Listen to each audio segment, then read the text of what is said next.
यहाँ 3 बस्तियां हैं हमारी शमार बिरादरी की, उस मजबूत हृदय का कोई लड़का नहीं है।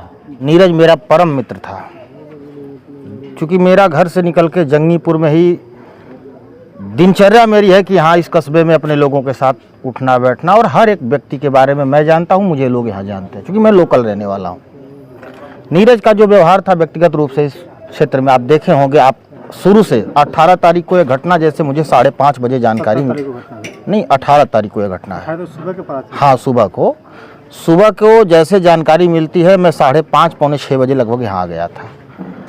जो देखने को लग रहा है प्रशासन इसमें ढुलमुल रवैया जो अपना रहा है, वो बिल्कुल उससे हम लोग संतुष्ट नहीं हैं, क्योंकि नीरज को जिस तरह से आत्महत्या का रूप दिया जा रहा है वो बिल्कुल अति निंदनीय है। इससे प्रशासन या प्रशासन अमला में बैठे हुए लोगों पे हमारा या गरीब समाज का विश्वास उठ जाएगा। हम लोग सुबह से जैसे मुझे जानकारी मिली है कि आज कुछ खून के छींटे, क्योंकि भाई उस दिन हत्यारों ने एक सोची समझी रणनीति के तहत वो अंजाम को दे चुके हैं। हम तो उस दिन से लगातार कह रहे हैं कि जिस तरह से डेड बॉडी देखने को मिली, वहाँ डेड बॉडी के देखने के बाद जहाँ टैंकर है, टैंकर के नीचे उसका नीरज का हाथ था, उसका सर भी कुछ सटा हुआ था। अगर डेड बॉडी उतने ऊपर से गिरती तो लगभग नीरज का वेट 85+ था। उतनी हैवी बॉडी का व्यक्ति अगर उतने 80 फुट जिम भी करते थे, जिम करता था नीरज, बॉडी हैवी वेट वाला नीरज था, और उतने हाइट से गिरता नीरज तो फिर उसकी शरीर की पसलियां तो छोड़िए, जो उसका सर है उसके हाथ है छिटा जाते।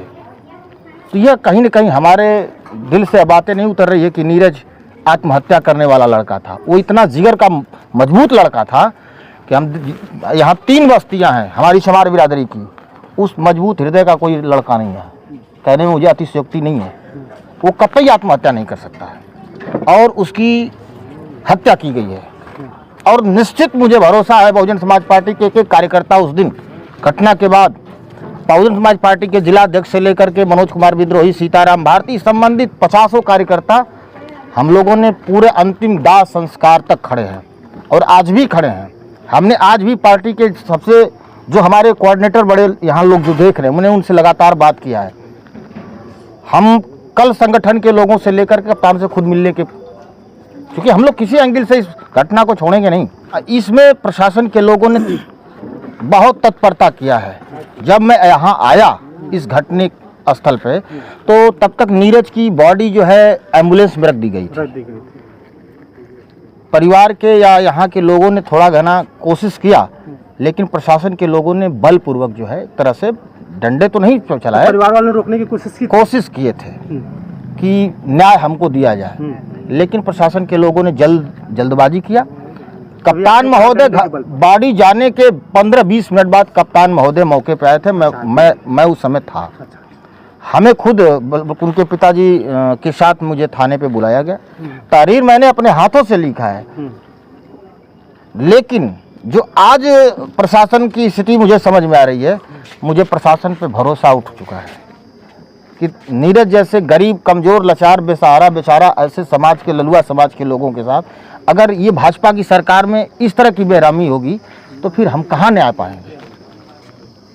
लेकिन हम बहुजन समाज पार्टी के लोग कतई पीछे नहीं होंगे, क्योंकि नीरज नहीं, आज एक नीरज के साथ हुआ है, कल हजारों नीरज के साथ इस तरह की बातें होंगी। बताया जा रहा है कि फॉरेंसिक टीम की जांच के समय मैं उपलब्ध था। उनकी बातों से मैं संतुष्ट नहीं हूँ, गलत है। मैं सरासर कह रहा हूँ, उस एंगल पे मैं बैठा हूँ। कुछ और ऐसे तथ्य हैं जिसको छुपाने की कोशिश में लोग लगे हैं, लेकिन हम लोग भी बैठ करके यहाँ शाम तक उस तथ्य को निकालेंगे। हम लोग बैठे हैं। क्या संभावनाएं जताई जा रही है? बिल्कुल 100% मर्डर है, 100% मर्डर है। नीरज कायर नहीं था, मैं जानता हूँ उस बच्चे के बारे में। प्रशासन छुपा रही है। प्रशासन कुछ ऐसे मजबूत जो पैसे वाले हैं, धनाढ्य लोग हैं, इसको डाइवर्ट करके दूसरा रूप देना चाहते हैं, आत्महत्या का रूप देना चाहते हैं। लेकिन नीरज ने आत्महत्या नहीं किया है। कब तक लड़ाई जारी रहेगी? बिल्कुल जारी रहेगी जब तक नीरज को न्याय नहीं मिलेगा। हम बहुजन समाज पार्टी के सिपाही एक एक नीरज के परिवार के साथ खड़े हैं। परिवार वाले लगातार आरोप लगा रहे हैं कि एक व्यक्ति आता है, रात में 3 बार नीरज को ले जाता है, वो मुस्लिम समुदाय का बच्चा है जी, लेकिन उसके बारे में उसके जो नीरज के पिताजी हैं बताते हैं हाँ। कि पुलिस प्रशासन कुछ लोगों को उठाकर लेकर जाती है, उनसे पूछताछ, चाहे वो मुस्लिम समाज का व्यक्ति हो चाहे किसी समाज का व्यक्ति हो, हत्यारा की कोई जात नहीं होती है। हत्यारा जो भी होगा, हम प्रशासन से मांग कर रहे हैं कि इनको जल्द से जल्द उस जेल के सलाखों के अंदर भेजा जाए चलिए ताकि नीरज के परिवार को न्याय मिल सके।